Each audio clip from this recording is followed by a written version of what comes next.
welcome to another brand new episode of Dingers and Stingers, the podcast that cannot believe how close we came to getting our predictions both correct from last week.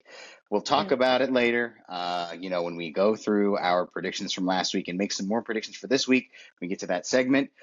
Also, on today's MLB show, we are going to talk about who's hot and who's not. All right, so we're going to talk about some hot starts, some cold starts. We'll go to Fan Corner and get our first report from the Padres land of the regular season. And then we'll talk about Red Sox and Angels too in there as well. I'm Dallas, that's Drew, and that's Matt, and this is our MLB episode for this week.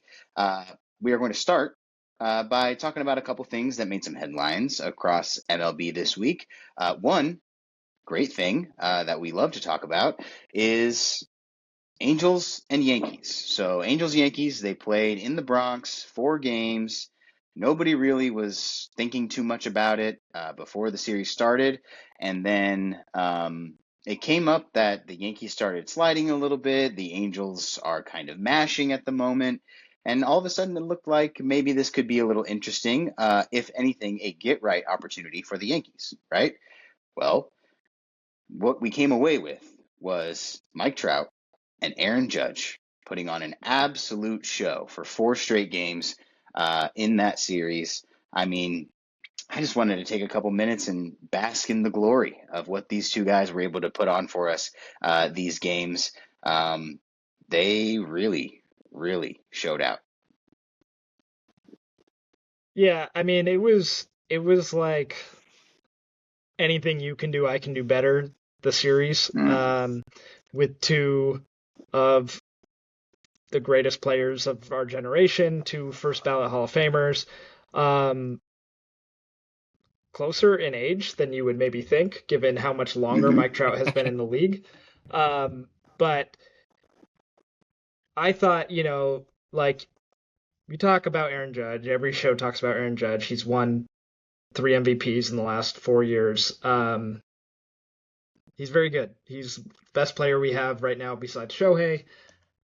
We get it. He hits a lot of home runs. But to see Mike Trout go vintage Mike Trout, something we haven't really seen in many years at this point, that I love to see. He's showing that best player in baseball swing that we, have kind of forgotten about at this point as a collective. I know we don't forget about Mike Trout, but we forget that he's still around. And it's just a beautiful thing to see. And I know it's still early, so you got to keep your fingers crossed that the injury isn't around the corner, because we've seen hot starts in recent years, but this is probably the longest good start to a season we've seen in some time. Yeah, I mean, I was gonna say, I think that's the big thing is we've seen these stretches from him, honestly, over the past few seasons where it's like, oh, are we gonna get that Mike Trout season back? Are we gonna see him in his glory again? And then inevitably he gets hit or hurt, whatever. It was only a few days ago. I mean, he got drilled by a Jorge Soler foul ball down third base line. There's these moments where you're like, ugh, you just it's like almost you can feel it coming, but I think we just gotta not worry about that and just enjoy what we've got going, right? Just live in the moment with him. This is fun. What he's doing is really fun.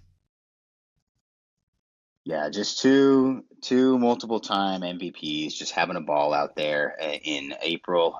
It's always fun when the guys are fresh. It's still a young season. They're still, fresh and feeling it and trying to get their legs under them. So just 2 guys who really know how to do it, having a great time out there. Aaron Judge had 4 homers over the course of 4 games. Mike Trout had 5. They were just going blow for blow. So it was awesome. So the next thing that I wanted to talk about is we saw something a little bit unique last night. As we were recording this, it was last night, but Wednesday's game between the Dodgers and the Mets. So unique in that it is Shohei Ohtani not being unique in a certain sense, right? So we know that in Wednesday's game against the Mets, Shohei Ohtani pitched in the game. He was a starting pitcher, but he wasn't in the lineup. Okay, that's the first time that he's been the starting pitcher, but not in the lineup since 2021. Um, so, no, I mean, nothing much really came out as to why we saw him get hit um, uh, in an earlier game this week in the shoulder. And so that probably was why. He was probably feeling a little sore from that. But I mean, it was interesting, uh, right, to see that happen. I was kind of watching the game, kind of trying to see if he would, like, if his focus was entirely on pitching, how, like, could he just come up and do no hitter or do perfect game or something? Like you never know. He had a good, solid start, a really good start, but it wasn't anything, historic or anything. But it was a solid start. So, I mean, is it just the injury, or is the power of Dalton Varsho, squeezing him out of the lineup? What's going on here? I mean, I don't think we should read too much into it. We'll see if it is a trend, because then maybe you start raising your eyebrows a little more. But to me, it's perfectly reasonable to um, be careful with a guy that is the best player in all of baseball when you're a team like the Dodgers, who has much bigger aspirations than winning a game on a Wednesday night in April. Um, that said, him pitching shows that he's probably totally fine. Like, if there was something seriously concerning, he wouldn't have played. Um, but yeah, I mean, it's like every guy gets an off day here and there, for the most part. You can kind of look at it that way, but I really think it's more of a, oh, that hasn't happened in a while, more than anything that you really need to be concerned about. Yeah, I also think that, I'll segue it back, but one of the things I heard when I was listening to the Padres game last night, they're talking about how it's kind of becoming a trend in the MLB for these teams to like really be heavily utilizing the guys on their bench. And they were talking more so than in past years. There's like 5 or 6 teams right now who have had 17 or 18 unique lineups through 17 or 18 games played. Like they haven't had the same identical lineup yet this season. Padres being one of them. That's why it got brought up. But part of me wonders, they talked about like trying to keep these guys fresh. And, we saw Manny Machado got a day off within the first like 2 weeks of playing. And he never takes time off unless he's actually hurt, right? Even when he's not playing third, he'll just move to DH. That wasn't the case. He was fully on the bench. And so I wonder if there is a movement in kind of baseball right now or in baseball culture of like, hey, like we're keeping guys fresh for the later half of the season, for the playoff push, for stuff like that, where it's like with Shohei, dude, he's killing it. Like he's obviously the best player. Why do we need to push him to his maximum output and his maximum capacity, like Drew said, for a Wednesday game in April? Like I think this genuinely could just be a case of load management. Like you want to keep your guy ready to go, healthy and at his best as long as possible. Yeah, we see it in other sports, obviously. In NFL, when a team is clinched, they'll bench all their best players for the last week of the season. NBA, it's a bigger problem where stars sit a lot. They had to implement rules to change how they evaluate their awards just to make sure that the best players play. I don't think baseball is going that far, that extreme, No. but I think, yeah, it's definitely, you see it less and less with the guys playing every day of a season. There's a handful of guys that do that around the league, and other than that, yeah, you give them days off. You give at least, once every few weeks just to, I mean, it's a long season and it's a season without very many days off. Like, it it's you take them where you can get them. So I think it's totally reasonable for teams to be careful with their players and understand that, fans of course want to see the best team on the field every day and give our team the best chance at winning, but like you got to play the long game. Right. And there's even strategy behind keeping your bench guys warm. Like, Yeah, should for sure. something happen, you don't want your guy coming in having played 3 games started and you're heading into September. Like, getting these guys some semi-regular at-bats as well, like it does just future, protect you from any injuries or any catastrophic happenings, like stuff like it. I don't think it's going as far, like you said, Drew. I don't think it's going as far as the NBA's issue with it. But at the same time, I think you absolutely got to look, and if there's 162 games in a season, do you really need your stars playing 162, or are you going to be cool if they're almost more guaranteed health to play 130? Like, I think a lot of people would take that. Yeah, yeah, for sure. If anything, it just shows us that even Shohei Ohtani's off days don't look like anyone else's, right? So even the days he takes off, he's way on. And so, that he pitched great in that game. I watched at least until he left the game. I was watching, and he pitched great. He had this great moment where he had like an 11 pitch at bat versus Francisco Lindor, and after that 10th pitch of the at bat, they're going at it, they're battling, and Shohei Ohtani just decides that the at bat is over, and he throws him a 100-mile-an-hour fastball, and just completely ambushes him. And he's like, "I'm done with this. I'm not messing around with you anymore. It's over." And he's one of the only guys out there who can consistently just decide that an at bat is over and consistently just end it. So that was really cool to see too. So he's off to a great start. And so let's move to other folks who may be off to a great start and some who are not off to that great a start. So we're going to talk about who's hot and who's not, right? So we have this time of year is really great to kind of capture some exceptionally good performances so far and exceptionally poor performances so far, because we're still dealing with a pretty small sample, right? So it's nice to grab some of these things and before things start to level out, right? So, all right. So what we're going to do is we're just going to give a couple teams, we're going to give some players, and we're just going to talk about, whether we think that how they've begun the year is an accurate reflection of who they will be as the year goes forward. Right. So that's what we're going to do. That's the kind of the thought around this segment here. So let's get started with the team that we famously have never said a bad word about. Certainly not in our predictions or our division previews. The Minnesota Twins. They are the lead of the hot section here. So look, the Twins are off to a great start this year. Drew saw that firsthand in the series against the Red Sox.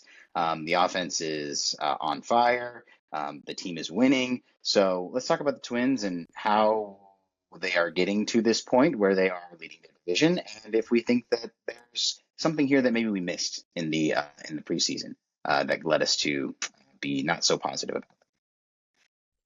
Yeah, I mean, take nothing away from the Twins. They're obviously playing great baseball. They've got the best run differential in the American League, the best record in the American League.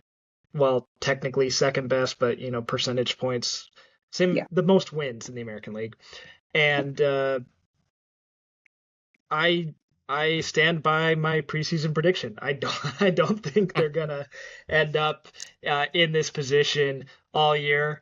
But yeah, credit to them. You've got guys like Austin Martin, Ryan Kreidler. Like, I'm a massive baseball fan. Like, I can't tell you much about these guys. I don't know where they came from. I don't know if they were twins like that, got brought up. But they're hitting the ball very well right now. Byron Buxton had a slow start and then found it against the Red Sox. Ryan Jeffers is tearing the cover off the ball. Like, they're just hitting. And I think it'd be cool if that was sustainable all year, but I just kind of don't necessarily see that happening. It's not like these are young or super young, like up and coming prospects that are going off that were like, oh shoot, the next generation of Twins, like 27, 28 years old. Like, obviously that's not like old, but like that's old enough that we would have known if you were really good by now, like for the most part. And they're pitching well. I thought their pitching was going to be a big issue because, especially with the injury to Pablo Lopez, Taj Bradley's been pitching well. Joe Ryan is Joe Ryan. Mick Abel had his best start of the year against the Red Sox. So things are going well for the Twins right now. At the end of the day, they're 11-8. Like that's good, but that's 3 games over 500. Like it's not like they're running away with the American League. It's a good start. Credit to them. I just still don't believe in them. Talk to me in June. That's how I feel about the Twins, and that's going to be kind of a trend for a lot of our hot or not starts. Yeah, I had the exact same thought about the Twins. I was like, I don't want to take anything away from a team that is winning. Like in any professional sport, it's hard to win games. Like that is a given. And at the same time, do I believe that they're going to be one of the best teams in the AL? No. Do I believe that they're going to be one of the best teams in their division? No. I'm willing to get clipped. I'm willing to get called out at the end of the season. If they do it, good for them, dude. Good for them. I think Minnesota deserves to be happy sometimes. But like it's just not something I imagine being sustainable. Saying that Byron Buxton is going to have an entirely healthy season playing at his usual star level, not something that's likely given his history. There's just so many reasons I'm like, good for them. Maybe that'll be the thing that holds you over until next year. Yeah. Yeah. So shout out to the Twins. You are out of the gate, on fire. We'll see how long that fire burns. If you keep winning, we'll keep talking about it. So keep winning because we want to keep our eyes on the Minnesota Twins. All right, so let's talk about a player now who's off to a good start here. This is an interesting guy, Jordan Walker. Okay, so let's talk about him next. Over in St. Louis with the Cardinals. When he came into the league, he started off, super hot as well. Everyone was excited for him to come up, and he came up and he did not disappoint. But since then, he had kind of, definitely leveled out a little bit and, has been up and down throughout the system there for the Cardinals. But this year, with the Cardinals having sold off in the offseason and the trade deadline last year, this is a shot, to come up and be the guy and be an everyday sort of role in this team. And well, he's making the most of it right now. So let's talk a little bit about how well he has started and what we think, his ability to sustain something like this would be.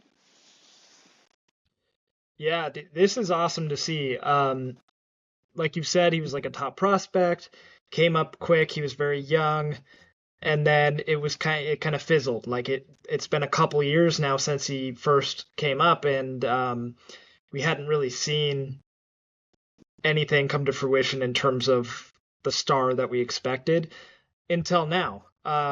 He is just doing everything right at the plate for the most part. His savant page is beat red. He was Nice. always his kind of calling card was that he swings really fast. He has like the fastest bat speed, or like among the fastest. This year it's the actual fastest on average. And he just hits the ball hard, and he's making more contact this year than he usually does, and that's the big difference. And it's easy to kind of dismiss a guy after multiple years of not succeeding at the major league level, but he is still only 23 years old at this point. Like for a guy with that prospect pedigree and for the position the Cardinals are in right now, it made no sense to give up on him, and now they're being rewarded for that. Yeah, dude. I mean, this like you said, this was a guy definitely being blown out of proportion. But I remember when he was first coming up, there's whispers of like, is this gonna be the next like Pujols? Like that's how they were talking about his hitting talent, right? Just the raw power, the ability to get that exit velo up, and like you said, Dallas, there was a really great start, and then it's just been 2 years where he's basically been relegated to bench slash minors slash is he a third baseman, a first baseman, a right fielder? Where do they actually want him? I believe he came up as a third baseman, but then wasn't really doing much defensively, so they moved him over, and then they moved him to the outfield, and so he's kind of taken a while to find his groove. But like this is the prospect, like this is what they thought he was going to be. Was a guy who could be amongst the league leaders in home runs, a guy who would be able to just mash balls, and he doesn't have to be an all-star defender. He can be below average or league average, and I mean, if he just rakes, who cares? Like that's why they wanted him to be that's who they wanted him to be. And so I think it is really cool. And the fact that he's been around the major league level for, like you said, Drew, I think he's been up for what, 3 or 4 years now, like kind of hovering at the major league level. Um, Yeah. yeah, I think he made his debut like 3 or 4 seasons ago, and it's like he's 23. He's a kid. Like he's still a kid. And so there's so much potential there, and for a team that we thought was moving purposely in one direction, it's definitely one of those, like, this is the type of thing that could stop you from having to do one of those multi-year rebuilds. Getting a true superstar in the building can do a lot to change the trajectory of a team. Yeah. Totally. It's one of those things that if this kind of performance can continue, you know, it can be that thing that Cardinals fans show up to see, in a season where they might not have a lot to show up for. They will show up to see this guy continue the kind of run that he's on. And so, I mean, as long as he, stays near the top of all of the majors and home runs like he is right now, I mean, Cardinals fans are going to pack that place just to get a chance to take a look and see what they might be in for in the future here. So let's go to another player who started off well. This one's a pitcher, and good God Almighty, he plays for the Angels. You are not seeing that incorrectly. We have an Angels pitcher in the hot section, and it is, of course, the starting pitcher, Jose Soriano, who we are going to talk about. And I mean, as somebody who has watched a lot of Angels the last few years, of course, and always, but every year for like the last couple years has been like, is this the year that Jose Soriano finally puts it all together and becomes that dude? And so we're in that moment right now. Like, where are you in the Angel season? It's like it's a marker for where we are in the Angel season this year. We are at the point where we think that this is the year that Jose Soriano puts it all together. And we have good reason to think that because he is looking absolutely unhittable, nearly out there. And so talk a little about Jose Soriano and what's driving this great start for him, and if we think that this could be the year he finally puts it all together. Yeah, dude, he's absolutely dealing. He's been the best pitcher in baseball so far. He, another guy with a beat red uh, baseball savant page. He's throwing gas. He's got that. He's getting guys to chase. He's getting guys to whiff. Guys aren't hitting the ball hard against him. When they are hitting it, it's on the ground. Like this is just everything you would want in a pitcher right now. And maybe this is the Mike Maddox effect, right? He's been a very well respected pitching coach over the years, comes over to the Angels this year. And this guy who's been with the Angels, and he's been, good. There's been flashes, he's been a solid pitcher. This is the true breakout we've been waiting for. And he has already launched himself into the discussion of the best pitchers in the game right now. Like, obviously guys get a certain benefit of the doubt, but if he has 2, 3 more starts like this, we're going to be talking about Jose Soriano, all-star Cy Young conversation. Like it's definitely all going to be there. Yeah, I mean, I think my biggest concern would just be, can the Angels keep him healthy? Like the Angels don't have a great track record keeping their pitchers healthy. Um, I would love to see the Angels have a true like all-star level ace. I think it's just fun, and obviously it's fun to get to root for Dallas a little bit, but at the same time, I would say I'm skeptical. Like to be honest, I'm skeptical of it. This whole Angels thing, it's like I don't know that Angels fans or Angels in general thought that they were going to be a, plus record team this year. I don't know that they thought like, hey, this is the year we're putting it all together. We got Oswaldo Peraza or whatever from the Yankees, and now that's the final piece. We're making this happen. Jorge Soler. Like, it didn't seem like the makings of a team that was like ready to like do this. But all of a sudden, you get breakouts like Jose Soriano, and it's like maybe I don't know. And what I'll say is, he's giving the Angels a chance so far through the early part of this season. Like, this division seems wide, wide, wide open. Like, even more so than I think we anticipated wide open. Um, so could be something really exciting. Who knows? Maybe this is the year the Angels make it back. Get some postseason Trout. Yeah. Yeah, I mean, it would be what the Angels would need in order to do that would be Jose Soriano to continue to pitch like he's pitching, right? It would not be. It would take a Herculean effort from one or two guys here in order to get the rest of this roster over that hump. But you know, uh, listen, I'll say this: Friday night, tomorrow night, Padres, Soriano versus the Padres. You will see what's going down. And so, that's a good test for him. He's pitched against Atlanta, which was a good test for him as well. But and Chicago, the Cubs, he pitched against them as well. So decent lineup there. But the Padres, they're hot right now, and their lineup is, all up and down. You got guys. So, you'll be able to see what he's about tomorrow, and I'm looking forward to seeing how that goes. All right, so let's go now to not. Okay, so we spent enough time talking about the players who are on fire here. Let's talk about people who are ice cold going into the early part of the year, so mid-April-ish. So we started with a team in the hot section, so let's start with a team in the not section.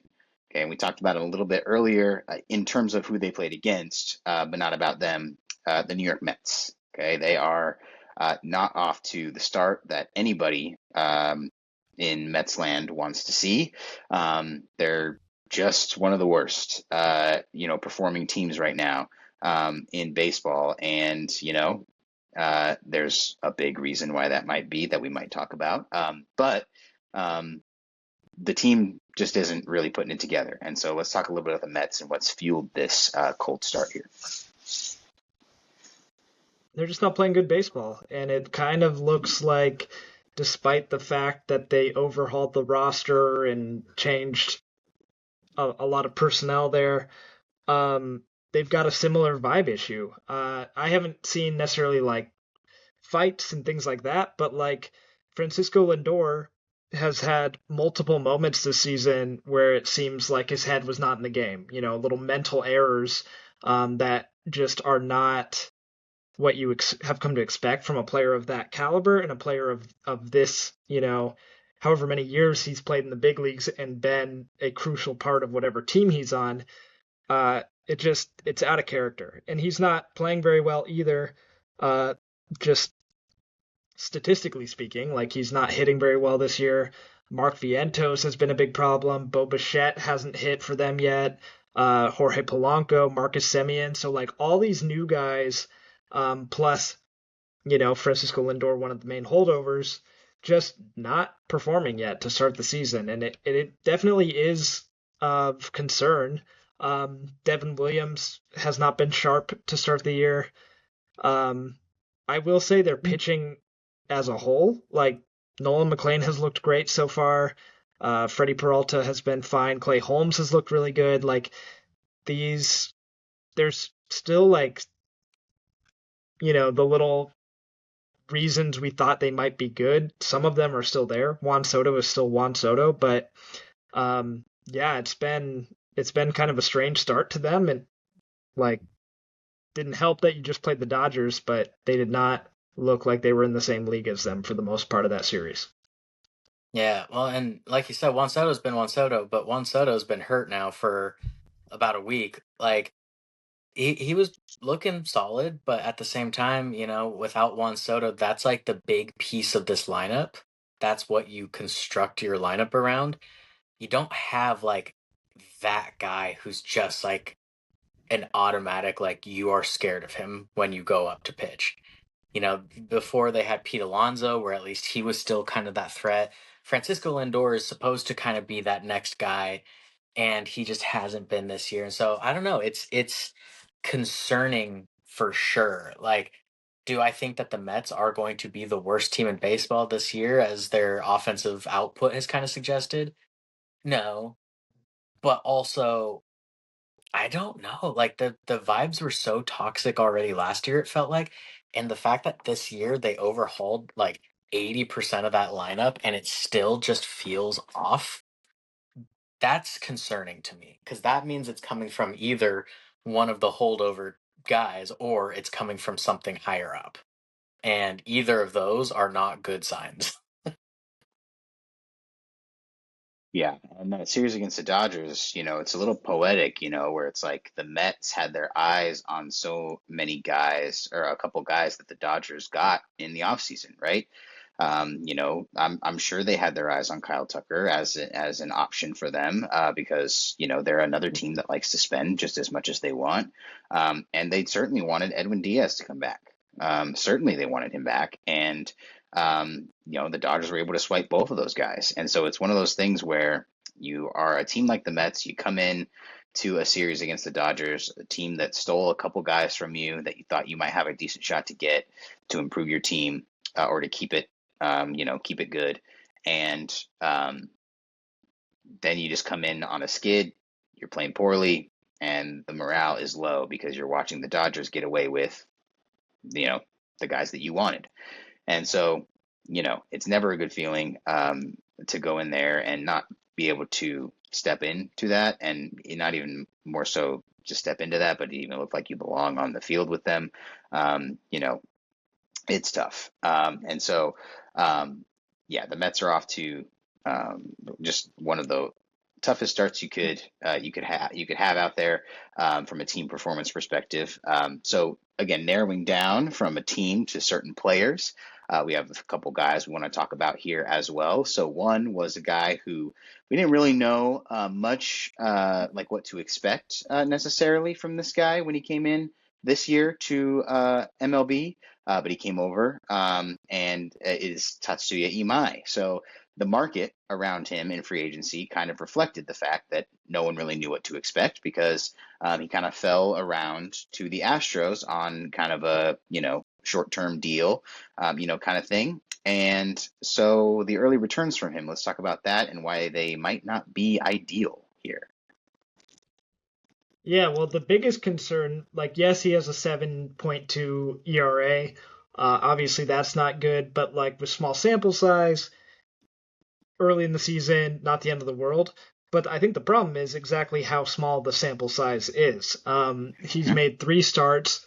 He hasn't gotten through the fifth in any of them. He exited his last one after only an inning, right? Or maybe even less than an inning. Yeah. And he had some kind of arm trouble.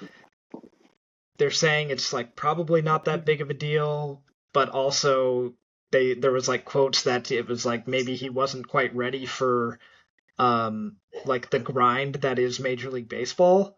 And if you're an Astros fan, that's really concerning because you really, you had Hunter Brown coming into this year. He had a great year last year, and then Imai was supposed to be that number 2 after Valdez left.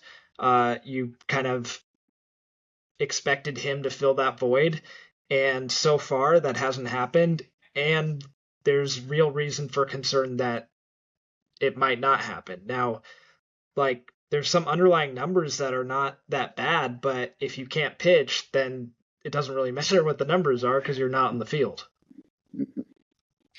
Yeah, I mean, I was reading through this breakdown, right? I went online and I looked, and they're saying his biggest thing is arm fatigue.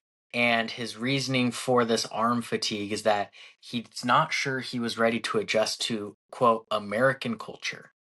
And I'm like, that in and of itself feels like a really weird thing to come out publicly.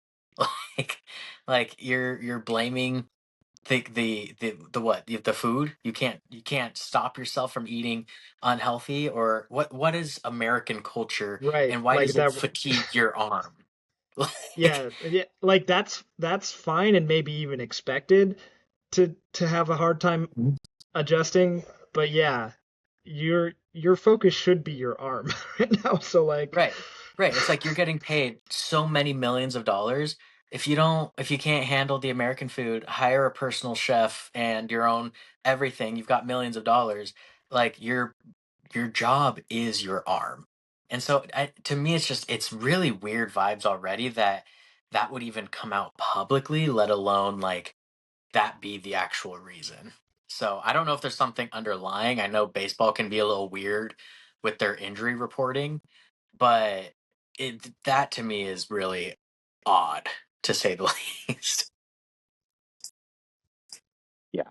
Yeah, the whole beginning to his MLB career has been, um, in that, we weren't sure where he would land free agent wise, and then it took a while, and then he kind of landed in a weird place with the Astros that we weren't really expecting, and then to have the start that he's had, it's all been very strange. But yeah, we'll see how he continues to go and if he can adjust in the proper way.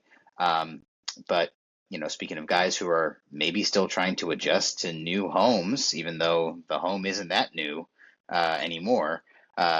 Rafael Devers is another player we wanted to talk about here in this cold section, the not section.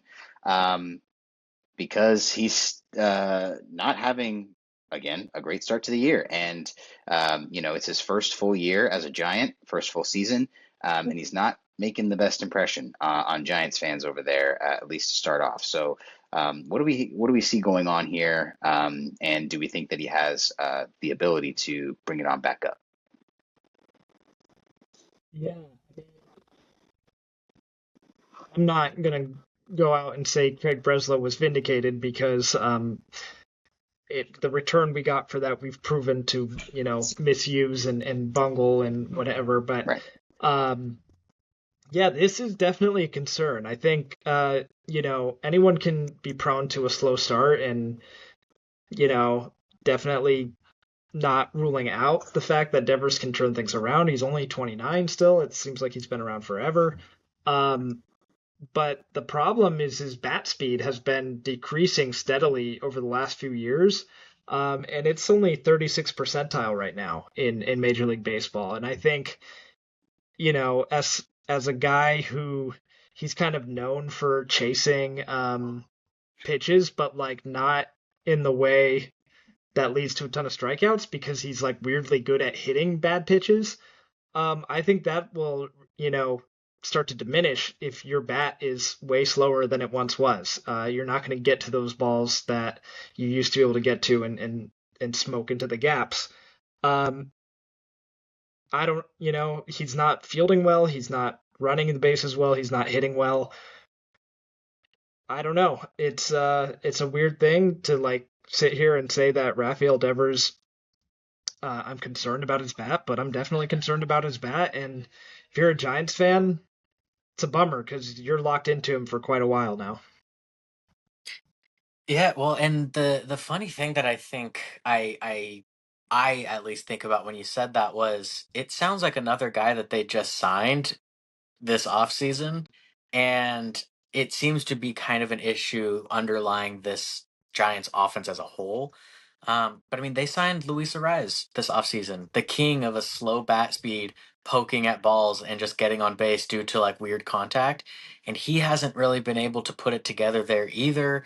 And so now you look at this Rafael Devers thing, and it's like, I don't know, like, is there just no are we adapting out of the play style of some of these types of guys who don't have that bat speed, right? Like, are we I don't know. I don't even know what I'm saying if I'm being honest, but I'm just like Rafael Devers, I've watched a few games now. I think he might be bad at baseball.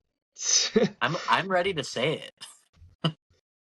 Yeah, he's still not one percentile like Luis Ariz. Um, He's creeping closer obvious every day, brother. obviously he doesn't value contact above all in that same way, but yeah, it's kind of it becomes an interesting question.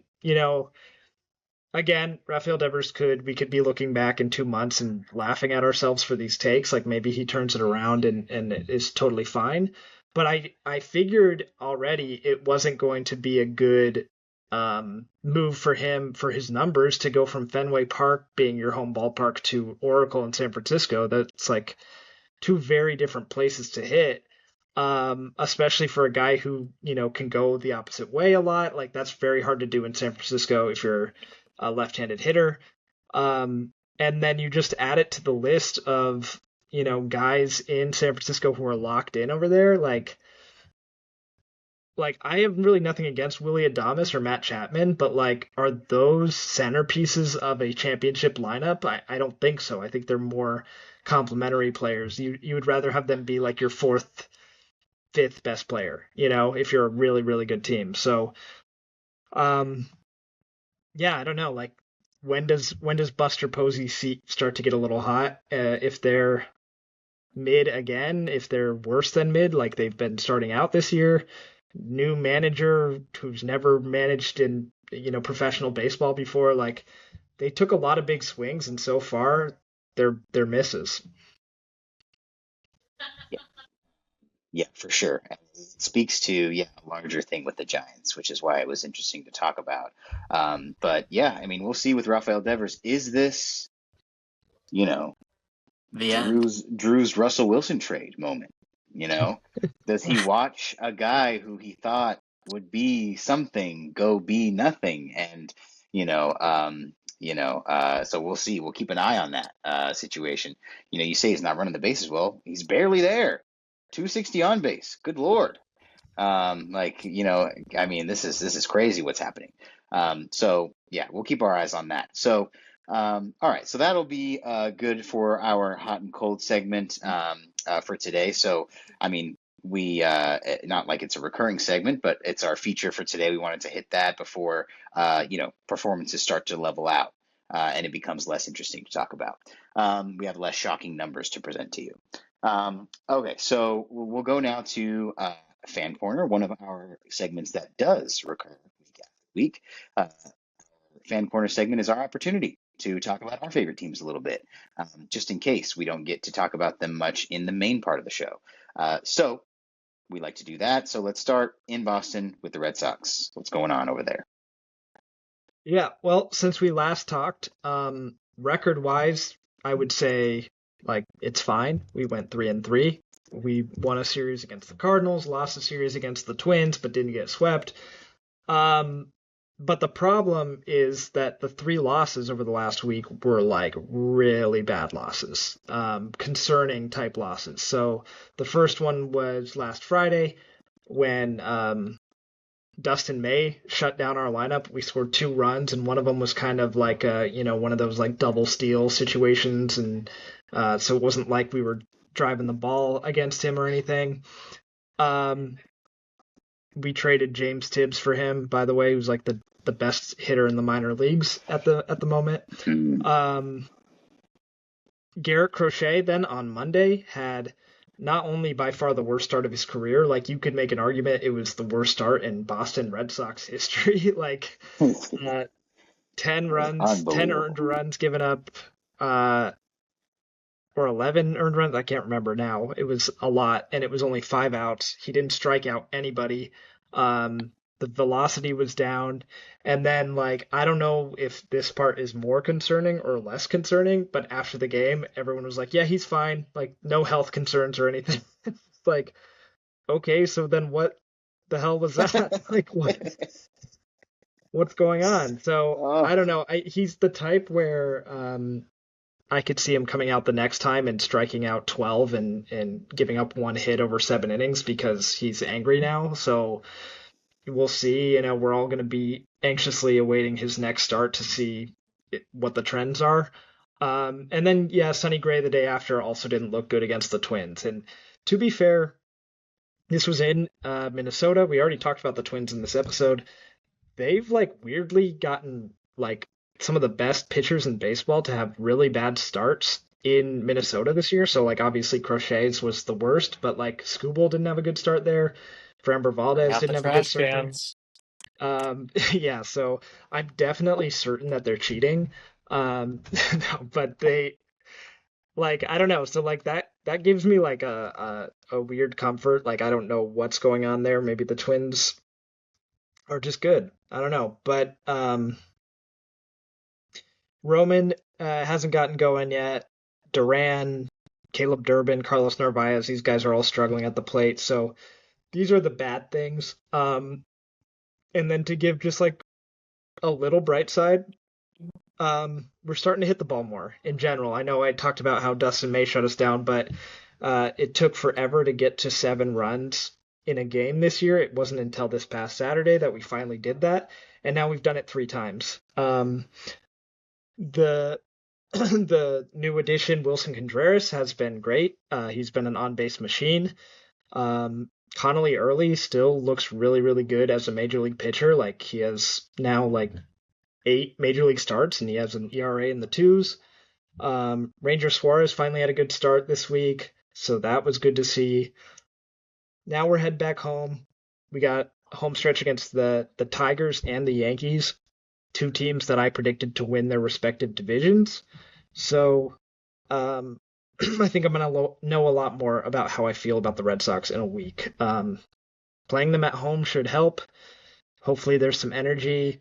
Hopefully we can take advantage of them kind of being in their own respective poor starts. But really, the American League is wide open. Like, I know it's very early to say that, but like, we're talking about the Twins being the best team, the Rays being the best team. Like, I really don't expect either one of those to last.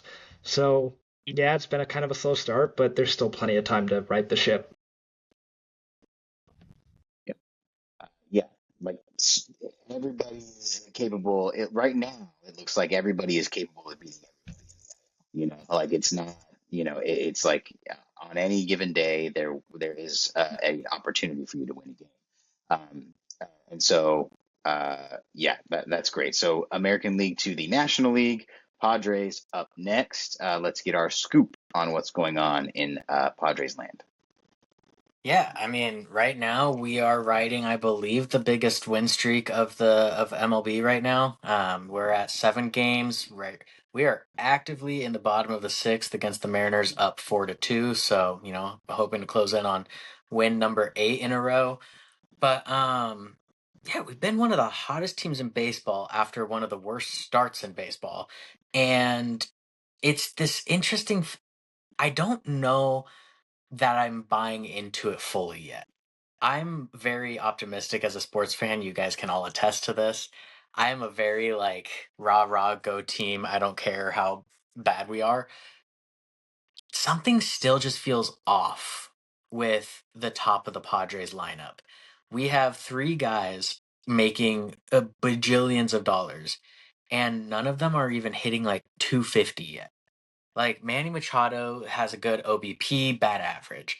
Xander's been picking it up, but started really bad. Same with Tatis, been picking it up, but started really bad. And it's just this thing where I'm like, I don't know. Like we've signed these guys to eternal contracts. I say eternal coming from the football perspective. In baseball, they're pretty just standard star contracts. But we've signed these guys to these like super long contracts, hundreds of millions of dollars, and they consistently sat in the 2 to 5 holes of our lineup for the last like 3 years, not really producing at star levels. And so I think it's just this thing where I'm wondering, like, is this going to be more of the same where we ride these hot streaks when we have guys at the back of we Luis Campusano didn't have a hit for basically all of last season. He's batting 420 something right now. He's got a 1100 OPS. Do we think that's going to continue? I don't. Like, I don't think that we can ride that. And so it's stuff like that where I'm like, can we actually believe that Luis Campusano, Nick Castellanos, Gavin Sheets, and Miguel Andujar are going to lead the Padres to the promised land? No. Like, we need our stars to be stars, and despite our win streak, I feel like our stars still haven't been stars. Our one guy who's been making flashy plays has been Jackson Merrill. And let me say, I might be ready to commit to saying that Merrill is actually the future and the heart of the Padres. Like, more so than Manny, more so than Tatis, more so than any of our current stars. I might be ready to say that Merrill is the Padres. Like we will go as far as he goes. His defense has been insane. The way that guys rally when he's hot is insane. He comes up with the clutch plays. Like it's he had the walk off last night. I He's the one guy in kind of that like star part of the lineup where I'm confident in what he's bringing to the table right now.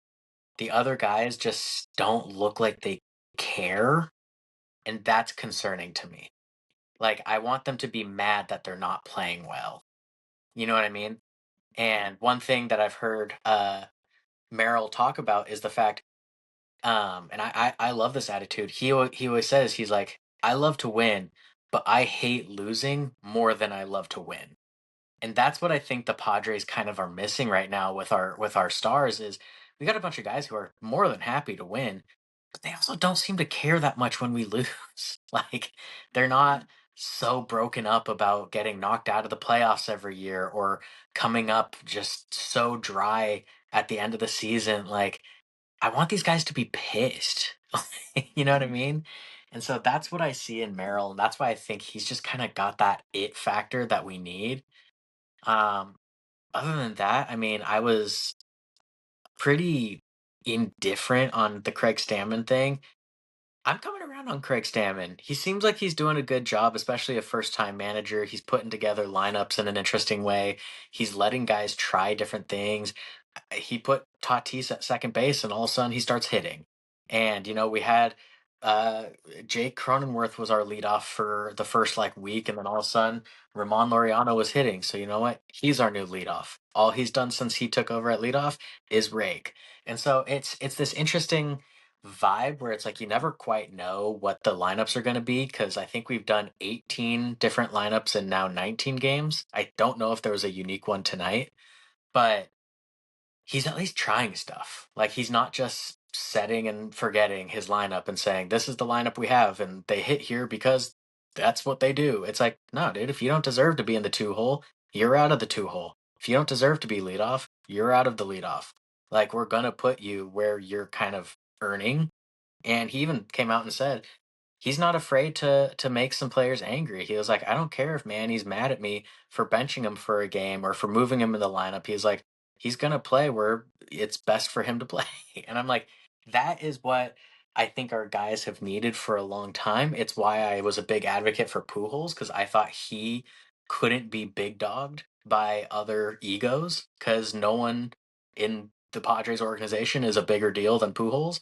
But Craig Stammen seems to be kind of holding it down. So big props to Craig Stammen. He's definitely been earning my respect through this early part of the season. But hey, that was a very pessimistic, negative review of what is one of the better teams in baseball right now. So go Padres. I'm excited to see if this continues. Big opportunity against the Angels this weekend. It's going to be fun.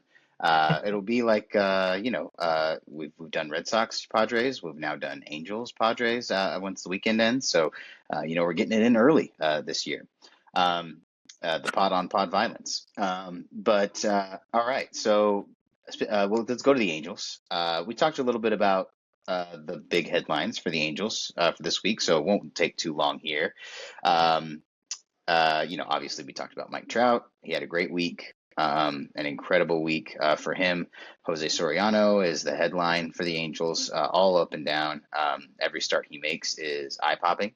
The thing about him that we didn't necessarily mention earlier is we touched on it a little bit, but when guys are hitting it, they're hitting it on the ground. He definitely has made his name so far as a ground ball pitcher. Like that's how he gets his outs.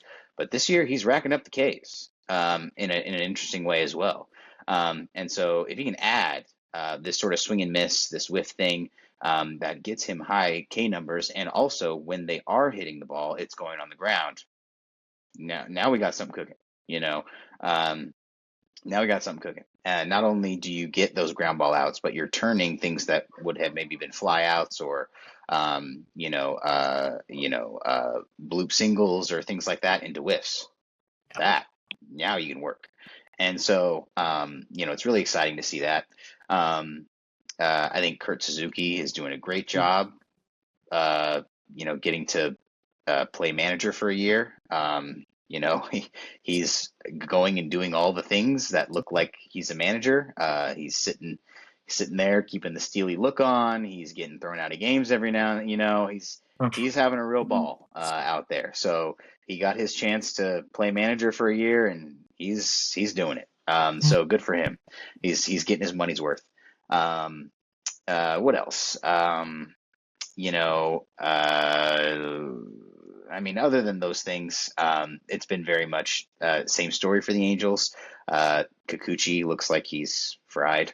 His starts have not been good, and he could have made it into our not section, but it wasn't necessarily shocking that he has continued to sort of a downward trend. But this season he has just looked really, really bad. So that's not great, considering the fact that, last season he was brought in to kind of anchor the rotation for the next couple of years and will not be doing that, I don't think, at least not in a good way. He may continue to go out there because he's all they've got, but it won't be good. And then, of course, the other headline from this week for the Angels is they really, really do not have a closing pitcher. Who could have known that the plan to have Jordan Romano close your games would not work in 2026? Who could have told you? Of course, but it is not working out for them. Romano blew 2 saves in the series against the Yankees. 2 that could have been easily wins, and we'd be talking about the Angels taking 4 in the Bronx. That's a way different situation than what we're talking about the Angels right now. And it would be a way different situation for the Yankees too if they had suffered that from the Angels. So, their Angels are kind of a closer away here from a 4-game sweep of the Yankees here because Romano did blow those 2 saves. And so really tough for the Angels to not have that high leverage guy. They had Kenley Jansen for the last 2 seasons in that spot. He pretty much came through a lot of the time. And so, you miss that. You miss that guy because if we have that guy, we're talking about not only a couple wins on the season here, but maybe more than that so far that we would have back. Where are we in the Angels season? I think we're hitting the go 2 games below 500, go back to 500 cycle a little early. So we might be headed toward the down part of the year now, as we go forward. But that's where we are in the season right now. We're kind of going above 500, 500, below 500, above 500, below 500. We're in that cycle. So that's where we are right now. So we'll keep tabs on how we progress. All right. So real quick to end the show here, let's do our locked in segment. So make some predictions for the next week of baseball. So we'll go over our predictions from last show and how they turned out. Again, heartbreaker to start the segment here, but we'll go to Drew to start and talk about your prediction from last week, how it went, and talk about what you predict for this coming week. You're muted. Oh, so embarrassing. Yeah, my bad. I went a little bold this last week, and I said we would get our first no-hitter after not having any no-hitters last year. Mm-hmm. And I didn't pick who it would be or anything like that, but I thought, there's some slow offenses, good pitchers. We'll see one. And today, in the Giants-Reds game, it goes, I can't remember which side it was because I was at work. Someone went into like the 6th inning with no hits. And then later in the evening, right before we hopped on here, this guy I had never heard of on the Cleveland Guardians is pitching against the Orioles and goes 8 innings without allowing a hit before Parker Messick. Parker Messick, yeah. The cornerstone of my fantasy baseball team. Definitely, yeah. He came oh so close, but no cigar. So, we'll get one sometime this year. I'm not predicting another one this week. I'm going to get original. I just remember Matt predicting trades for like 15 straight weeks, not knowing when the trade deadline was. Yeah. But Yeah. I do have a prediction this week, and it's maybe arguably just as bold, maybe even bolder than Right. my prediction from last week. And that is that we get another player straight up admitting to reporters that they do not know the rules of baseball. We saw Jazz Chisholm after a little, like it was like a walk-off ground ball that he threw to first base, despite the fact that the run was easily going to score or whatever. I don't think he would have made the play regardless. Like it was just like it was a mistake. But he said after the game that he didn't know like if the run would have counted if it was like you get a guy in the pickle and tag him out like, and it's like, dude, you have to know that rule as a baseball player. You have to know if it's not a force out that the run counts if it touches the home first. Like as someone, Jazz Chisholm, who is like a base stealer, someone who could be in some crucial positions to score runs for the Yankees, like you should know that from a base runner standpoint that like you can score even if they get the third out of the inning as long as you're as long as it's not a force. So that's crazy that he didn't know that, and I'm just going to go bold and say probably not the same rule, but someone's going to not know the rules of baseball and say afterwards that they didn't know the rule. Yeah. Um, that would be, a shocking start to the year to have that happen with more than one player. But, put anything past guys who are desperate to save face, right? What they will be willing to say. If you call What's that saving face. right? What's less embarrassing, right? They're going to try to take a gamble on what's less embarrassing, right? Like, and yeah, so that's really tough. Okay, so we'll go to Matt's prediction for this week. But first, I made the prediction in his place last week. My prediction was that the Mariners would get back on track and sweep the Astros. It was a little, the Astros had just come off of a sweep against the Rockies. So I thought that, they would not be able to recover from that. And the Mariners did take 4 from the Astros in that series. So they did sweep them. Are the Mariners back on track? I don't know. But they did sweep them. So I'll take that.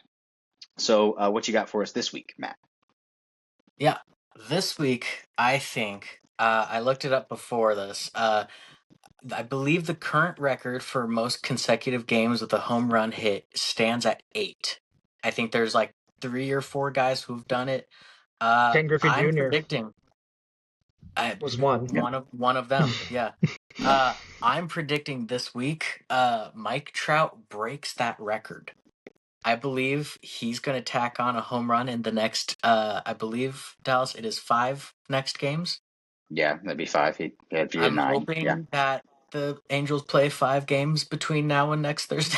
They do. Yes, they don't have an off day actually from now until next week. Yeah, so they play Great. 5. So he's got ample opportunity, and know that this is me predicting this against my own Padres as they do play the next 3 games, I believe, against each other. Yes. Um, but I believe Mike Trout is going to break this record. I think that this is his last grab of glory. I unfortunately don't believe he's going to get postseason time this year, and he might never again. But Mike Trout can at least grab a piece of history this year. Hey, that'd be pretty cool. To think about how long this streak he's on feels of just 4 games, right? It feels like he's been hitting home runs every day forever now. And so Mhm. to think about it at 9 would be awesome. And so yeah, so that you do have a chance at this. Yes, they play. I think their next off day isn't until next Thursday, so they will play 5 between now and then, at least. So. Yeah. Okay. So there you go. There's our predictions for the next week. We'll check back in next week, and we will check in with you guys next week as well, because that is the end of our show for this week. We are, so grateful if you tuned in. Thanks for watching. Thanks for listening. Appreciate the love. Make sure to like this video and share it around. Subscribe to our channel if you haven't already. Even if you're just listening on Spotify, go over to YouTube, hit that subscribe button, and that helps us out a little bit. come right back to Spotify, where you can listen to us audio only if you'd like as well. Let us know in the comments what you guys think about all the things we talked about. We want to hear your thoughts as well. Give us your predictions for the next week. And so that'll do for us. But until we talk at you next time, take care, and we will see you then. Goodbye. Bye.